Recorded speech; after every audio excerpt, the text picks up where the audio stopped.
Hello मेरे प्यारे बच्चों, कैसे हो आप लोग। मैं हूं आपका बड़ा भाई मनीष और मैं आप सभी का Eklavya minds a unit of Eklavya academy पे बहुत बहुत स्वागत करता हूं। आज हम लोग करेंगे हाउ डू ऑर्गेनिजम्स रिप्रोड्यूस का पार्ट 1, जिसमें कि हमेशा की तरह 10 MCQs कवर करेंगे जो कि आपके अपकमिंग बोर्ड एग्जाम के लिए बहुत इंपॉर्टेंट होने वाले हैं।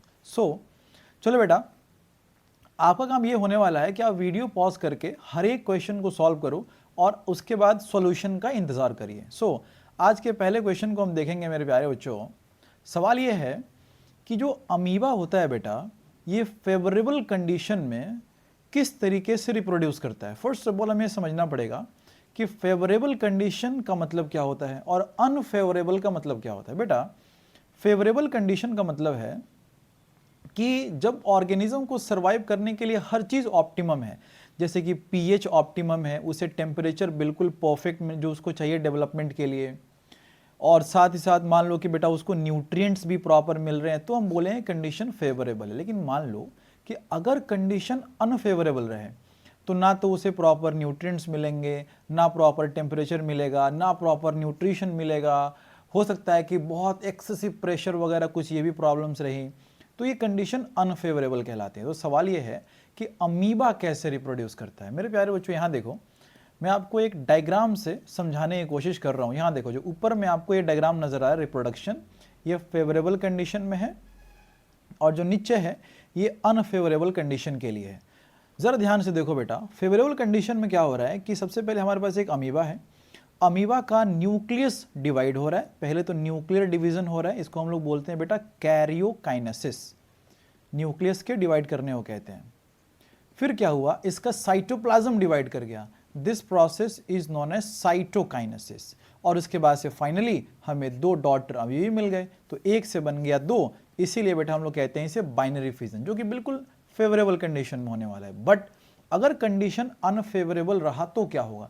तो मेरे प्यारे बच्चों, होगा क्या कि अनफेवरेबल कंडीशन होने की वजह से ये अमीबा ऐसे बाहर में एक मजबूत सी ऐसे एक ये दीवार बना लेगा, और मेरे प्यारे बच्चों इस दीवार को हम लोग बोलेंगे सिस्ट। ये क्या है कि बाहर से किसी भी तरीके के अनफेवरेबल एनवायरनमेंट को अंदर नहीं पहुंचने देगा, और जो इसके अंदर न्यूक्लियस के अंदर या आप कहो कि सेल के अंदर जो कुछ भी न्यूट्रिएंट स्टोर्ड है, और धीरे धीरे उसका इस्तेमाल करते हुए ना बाबू, ये धीरे धीरे बहुत सारे न्यूक्लियर डिवीजन करेगा, कैरियोकाइनेसिस करेगा। और करने के बाद एट लास्ट जब फेवरेबल कंडीशंस अराइव होने वाले होंगे तो सबको अपना अपना साइटोप्लाज्म मिल जाएगा और बहुत सारी अमीबी मिलेंगे हमें, और ये सिस्ट ब्रेक कर जाएगा और सारे के सारे बाहर निकल जाएंगे। तो ऐसे ही कंडीशन को, ऐसे रिप्रोडक्शन को मेरे प्यारे बच्चों हम लोग कहते हैं मल्टीपल फिजन। फेवरेबल कंडीशन में हुआ बाइनरी फिजन और अनफेवरेबल में मल्टीपल फिजन। मेरे प्यारे बच्चों, हमारे पास जो ये सवाल था कि फेवरेबल कंडीशन में कैसे डिवाइड करेगा, तो ये करेगा बाइनरी फिजन से। चलो moving towards our next question, ये हमारे पास सवाल है बेटा। ये कह रहा है कि जो अमीबा में रिप्रोडक्शन होता है और जो ईस्ट में रिप्रोडक्शन होता है और जो स्पाइरोगाइरा में रिप्रोडक्शन होता है, इन सब में क्या कॉमन है। फर्स्ट ऑफ ऑल मैं आपको बताऊं कि अमीबा एक सेल का होता है, यूनिसेलुलर, जो कि एक प्रोटोजोन है। अगली बात कि जो ईस्ट होता है बेटा, ये भी एक सेल का होता है, सिंगल सेलुलर। और मेरे प्यारे बच्चों, जो ईस्ट होता है ये एक फंगस होता है। और अगली बात मैं आपको बताऊं कि स्पाइरोगाइरा एक एल्गी होता है, और ये यूनिसेलुलर नहीं बेटा, ये मल्टी सेलुलर होता है। सेकेंडली मेरे प्यारे बच्चों, जो अमीबा है ये डिवाइड करता है, जैसा कि अभी आपने देखा, बाइनरी फिजन से। और इसके बाद से बेटा जो ईस्ट है ये डिवाइड करता है बडिंग से। और उसके बाद जो स्पाइरोगाइरा है मेरे प्यारे बच्चों, ये डिवाइड करता है फ्रैगमेंटेशन से। सवाल है कि इन तीनों में क्या कॉमन है। आई होप कि आपने गेस किया होगा। इन तीनों में कॉमन ये है कि चाहे बाइनरी फिजन हो, चाहे बडिंग हो या फ्रैगमेंटेशन हो, ये तीनों के तीनों असेक्सुअल रिप्रोडक्शन की कैटेगरी में आते हैं। और आपके बेटर अंडरस्टैंडिंग के लिए मैंने यहाँ पे डायग्राम लगा रखा है बेटा। यहाँ देखो, यहाँ पे अगर आप देखोगे मेरे प्यारे बच्चों, तो आपको नजर आएगा कि ये अमीबा है। ये अमीबा एक से दो अमीबी में ब्रेक कर गया, बाइनरी फिजन।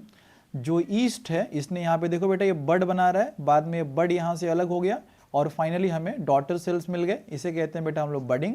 और स्पाइरोगाइरा में क्या हुआ कि स्पाइरोगाइरा जो है ये फिलामेंट्स में, फ्रैगमेंट्स में यहाँ पे ब्रेक कर गया, और हर फ्रैगमेंट वापस डेवलप करके स्पाइरोगाइरा बना देगा।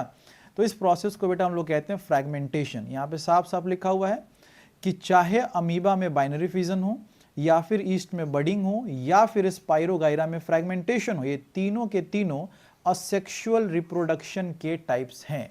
सो मेरे प्यारे बच्चों, हमारे पास जो जवाब हो जाएगा वो हो जाएगा दे ऑल रिप्रोड्यूस असेक्सुअली। चलो मेरे प्यारे बच्चों, moving towards our next question. ये भी अच्छा सवाल है बेटा।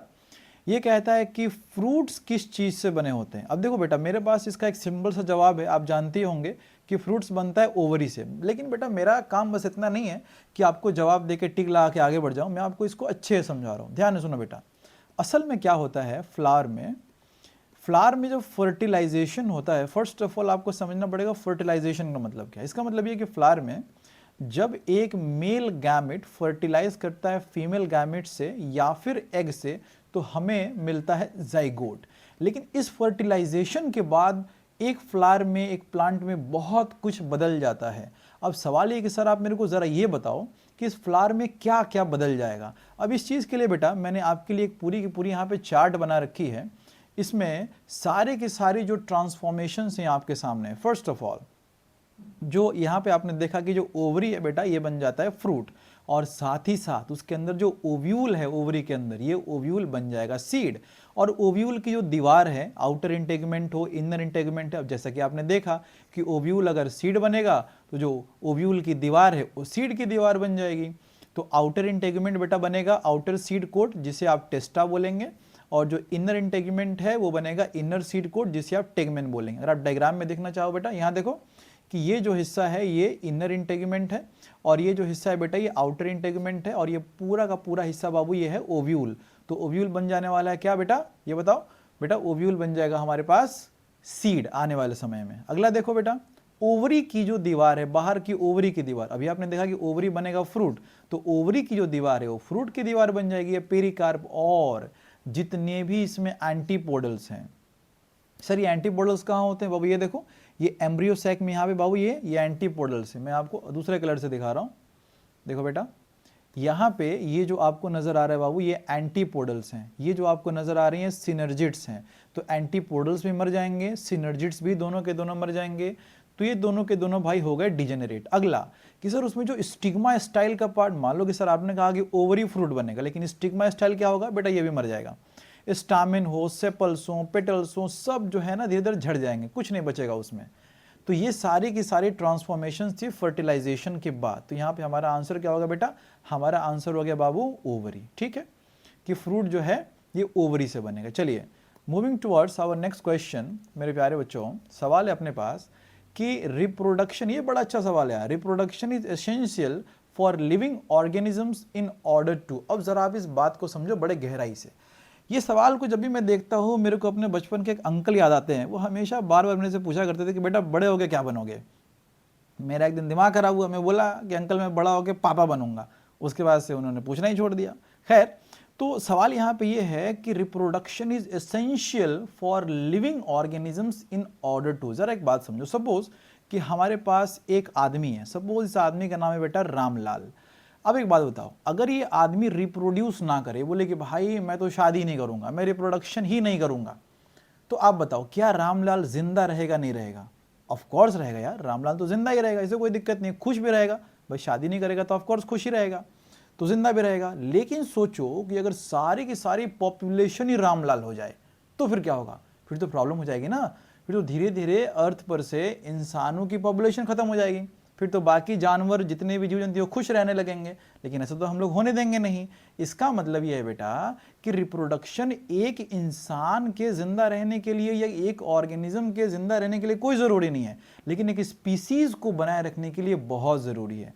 तो ये सवाल अपने पास था कि reproduction is essential for living organisms in order to बेटा continue the species generation after generation. ठीक है बेटा, चलिए moving towards our next question. मेरे प्यारे बच्चों, ये सवाल कह रहा है the male reproductive parts of a flower the stamens are collectively known as. कि जो स्टैमेंस होते हैं उन सबको एक साथ मिला के क्या कहते हैं? अब देखो मैंने यहाँ पे ऑलरेडी आपके लिए एक फ्लावर का डायग्राम यहाँ पे चुरा के रखा हुआ है। मैं आपको यहाँ पे प्रॉपर लिख के बताता हूँ। यहाँ देखो बेटा, ये जो आपको स्ट्रक्चर नज़र आ रही है स्ट्रक्चर, ये स्टामेन है ना। स्टामेन के दो पार्ट से एंथर फिलामेंट। तो जितने भी स्टामेन्स होंगे एक फ्लावर में उसे बेटा मिला करके हम लोग कहते हैं एंड्रोशियम। और इसका नाम आप याद भी कर सकते हो कैसे, कि एंड्रो का मतलब होता है मेल और स्टामेन होता है ये मेल रिप्रोडक्टिव पार्ट, तो नाम पड़ गया एंड्रोशियम। यहाँ देखो जो पिस्टिल है, पिस्टिल को हम लोग एक और नाम देते हैं बेटा कार्पेल। तो जितने भी पिस्टिल्स एक फ्लावर में होंगे बेटा उसे हम मिला के बोलेंगे गाइनोशियम। अब गाइनो नाम क्यों पड़ा, बिकॉज गाइनो का मतलब होता है female and pistil is the female reproductive part of the flower. वैसे ही बेटा जितने भी सेपल्स होंगे ना उन सबको मिला के हम लोग बोलते हैं कैलिक्स, और जितने भी पेटल्स होंगे उन सबको मिला के हम लोग बोलेंगे बेटा कोरोला। कोरोना नहीं बेटा, कोरोला। चलिए, तो हमारे पास बाबू यहाँ पे कौन सा ऑप्शन हो जाएगा कि सारे स्टामेन्स को मिला के बाबू हम लोग बोलेंगे androecium, option number A. Moving towards our next question, in question number 6 ये सवाल है कि आप यहाँ पे बताओ कि ए, बी और सी क्या है। बेटा थोड़ी देर पहले हम लोगों ने देखा कि फर्टिलाइजेशन से हमें मिला जाइगोट। जानते हो बेटा ये जाइगोट धीरे धीरे धीरे धीरे खूब डिवीजन करेगा और डिवीजन करके ये बनाएगा एम्ब्रियो, और यही तो एम्ब्रियो है जो कि आगे चल के प्लांट में डेवलप करने वाला है। अब जो आपको ये स्ट्रक्चर नजर आ रहा है बेटा ये एम्ब्रियो का स्ट्रक्चर है, डेवलप कर रहा है। और असल में ये जो आपको पार्ट नजर आ रहा है ना बाबू, ये आगे चल के बनने वाला है शूट, पूरा का पूरा स्टेम बन जाएगा।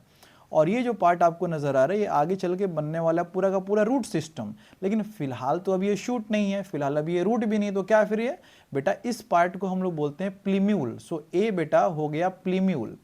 और मेरे प्यारे बच्चों जो सी हो गया वो हो गया रेडिकल, जो आगे चल के रूट बनेगा। और दोनों तरफ ये जो आपको नजर आ रहा है इसे बाबू हम लोग कहते हैं कॉटिलेडन, जो कि धीरे धीरे इसको न्यूट्रिशन प्रोवाइड करेगा। सो ए हो गया प्लीम्यूल, फिर कॉटिलेडन, फिर रेडिकल। तो कौन सा हो गया बाबू, we have option number C as our correct answer. चलिए moving towards our next question मेरे प्यारे बच्चों। तो अगला सवाल हमसे कहता है मेरे प्यारे बच्चों कि IUCD is for. First of all आपको आयुसीडी का फुल फॉर्म पता होना चाहिए मेरे प्यारे बच्चों। IUCD this is intra uterine contraceptive, contraceptive device. अब देखो बेटा मैं आपको एक एक करके ये बात समझा रहा हूं। यहां पे जो इंट्रा यूटेराइन है, इंट्रा यूटेराइन मीन्स यूटेरस के अंदर, और कॉन्ट्रासेप्टिव का मतलब सुनो बेटा असल में एक शब्द है कॉन्ट्रासेप्शन। कॉन्ट्रासेप्शन या कॉन्ट्रासेप्टिव डिवाइस का मतलब यह है कि अगर कोई कपल है, कोई फीमेल है और वो इंटरकोर्स कर रहे हैं, है ना, इंटरकोर्स तो कर रहे हैं, बट इसके बावजूद वो जो कपल है या फिर वो जो फीमेल है वो कंसीव नहीं कर पा रही है, दैट मीन्स कि वो प्रेग्नेंट नहीं होना चाहती हैं, तो वो ऐसे डिवाइसेस इस्तेमाल करना चाहती हैं जिससे कि इंटरकोर्स तो हो लेकिन वो कंसीव ना करें, वो प्रेग्नेंट ना हो। तो इसके लिए जो डिवाइसेस का इस्तेमाल करना पड़ेगा उसे बेटा बोलते हैं हम लोग कॉन्ट्रासेप्टिव डिवाइसेस। और मेरे प्यारे बच्चों कॉन्ट्रासेप्शन के तरीके बहुत सारे हैं। सच तो ये है मेरे प्यारे बच्चों के कॉन्ट्रासेप्शन की आप बात करोगे तो परमानेंट कॉन्ट्रासेप्शन भी है, टेम्पररी भी है। तो उसी टेम्पररी कॉन्ट्रासेप्शन में से जो कई सारे हैं उनमें से एक होता है बेटा IUCD, intra uterine contraceptive devices, कि मैं एक ऐसा कॉन्ट्रासेप्टिव डिवाइस जो कि यूटेरस में इम्प्लांट किया गया है, तो उसे हम लोग बोलेंगे बाबू कि आईयूसीडी इज फॉर कॉन्ट्रासेप्शन। अब आइए मैं आपको एक डायग्राम से आपको समझाने की भी कोशिश कर रहा हूं। यहां देखो बेटा, ये देखो, तो यहां पे बाबू ये जो स्ट्रक्चर है आप ऑलरेडी जानते होंगे बाबू कि इस स्ट्रक्चर को हम लोग बोलते हैं यूटेरस। अब ध्यान से देखो, ये आपको एक स्ट्रक्चर यहां पे नजर आ रहा है, ये जो आपको स्ट्रक्चर बाबू नजर आ रहा है ना, इस स्ट्रक्चर को हम लोग कहते हैं कॉपर टी, जो कि एक इंट्रा यूटेराइन कॉन्ट्रासेप्टिव डिवाइस है। क्या करेगा कि जब यहां से स्पर्म्स की एंट्री हो रही होगी ना बाबू, तो ये स्पर्म को जैसे यहां से जाएंगे तो ये कॉपर टी से इससे रिलीज होगा कॉपर आयंस, और ये कॉपर क्या करेंगे कि इस स्पर्म के फर्टिलाइजिंग कैपेसिटी को घटा देंगे, समझो कि मार देंगे स्पर्म्स को, है ना। तो इससे कॉन्ट्रासेप्शन जो है वो हो जाएगा, मीन्स की प्रेगनेंसी नहीं होगी। चलिए, तो मेरे प्यारे बच्चों हमारे पास जो ये ऑप्शन हो जाएगा कि IUCD is for contraception. Moving towards our next question मेरे प्यारे बच्चों, क्वेश्चन नंबर 8 ये कह रहा है कि इनमें से प्यूबर्टी पे कौन सा टेस्टिस का काम नहीं है। फर्स्ट ऑफ ऑल मैं आपको बताऊं कि जो वर्ड, ये स्पेलिंग जो लिखा है गलत स्पेलिंग नहीं है, testis is a singular word and its plural is testis. चूंकि ये मेल्स में 2 टेस्टिस होते हैं तो उसको बोल दिया गया टेस्टिस। सवाल ये है कि प्यूबर्टी में टेस्टिस का इनमें से कौन सा काम नहीं है। बेटा मैं आपको बताऊं कि प्यूबर्टी में या कभी भी टेस्टिस के 2 सबसे इंपॉर्टेंट काम होते हैं। एक तो गैमिट बनाना, दैट मीन्स कि स्पर्म बनाना, और दूसरा मेल सेक्स हार्मोन्स जिन्हें हम कहते हैं एंड्रोजेंस बनाना। कई बार बच्चे कंफ्यूज होते हैं कि सर ये एंड्रोजन और टेस्टोस्टेरोन में क्या डिफरेंस है। सर बेटा टेस्टोस्टेरोन एंड्रोजन का एक पार्ट है। दैट मीन्स आप ये समझो कि एंड्रोजन इंडियन क्रिकेट टीम है और टेस्टोस्टेरोन विराट कोहली है। मतलब ये भाई कि एंड्रोजेंस में बहुत सारे हार्मोन्स आएंगे, उनमें से एक सबसे इंपॉर्टेंट है टेस्टोस्टेरोन। तो टेस्टिस का बेटा यहाँ देखो सबसे इंपॉर्टेंट काम क्या हो गया, जर्म सेल मीन्स वही जो आगे चल के गैमेट्स बनाएंगे, ये गैमेट बनाना, और दूसरा मेरे प्यारे बच्चों टेस्टोस्टेरोन बनाना। तो ऑप्शन हमारे पास कौन सा हो जाएगा बेटा, 1 और 2। Option number A is our correct answer. अब चलो बेटा मैं आपको बड़ी इंटरेस्टिंग चीज बता रहा हूं, बहुत काम की चीज। यहाँ पे जो आपके सामने 4 नंबर है, सिक्रीशन ऑफ ईस्ट्रोजन। मेरे प्यारे बच्चों ये इतनी सरप्राइजिंग बात है, हालांकि क्लास 10 में बहुत आपको ज़रूरत नहीं है मेरे प्यारे बच्चों। जो ये टेस्टिस है ना, ये टेस्टिस ईस्ट्रोजन भी बनाता है, बात सच है। असल में क्या होता है ना बेटा कि जो टेस्टोस्टेरोन है, ये टेस्टोस्टेरोन जाता है टेस्टिस में, और टेस्टिस में जाने के बाद उसमें सर्टोली सेल्स होते हैं, और ये सर्टोली सेल्स एक एंजाइम रिलीज करते हैं, एरोमेटेज एंजाइम। और ये क्या करता है, ये टेस्टोस्टेरोन को कन्वर्ट कर देता है ईस्ट्राडायोल में, मतलब आप यूँ समझो कि फंक्शनल ईस्ट्रोजन में। तो प्रोड्यूस तो किया और थोड़ी, लेकिन प्रॉब्लम यह है कि आप बोलोगे कि सर अगर प्रोड्यूस करता है तो फिर आपने ऑप्शन नंबर 1 क्यों लगाया।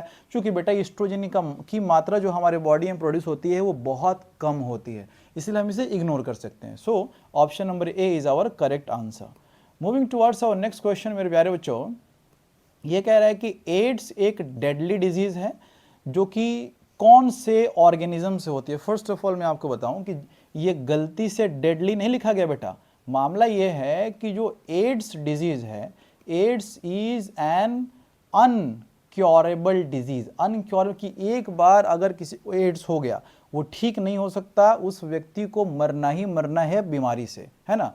खैर एड्स की बात फिर कभी और करेंगे डिटेल्स में। फर्स्ट ऑफ ऑल मैं आपको बताऊं मेरे प्यारे बच्चों कि एड्स जो है ये एक वायरस से होता है, और इस वायरस का नाम है HIV। इसका फुल फॉर्म हो गया बेटा, इसका फुल फॉर्म है ह्यूमन इम्यूनो डेफिशिएंसी वायरस, और इससे होता है एड्स, और एड्स का फुल फॉर्म है acquired immunodeficiency syndrome. So हमारा आंसर है बेटा option number D is our correct answer.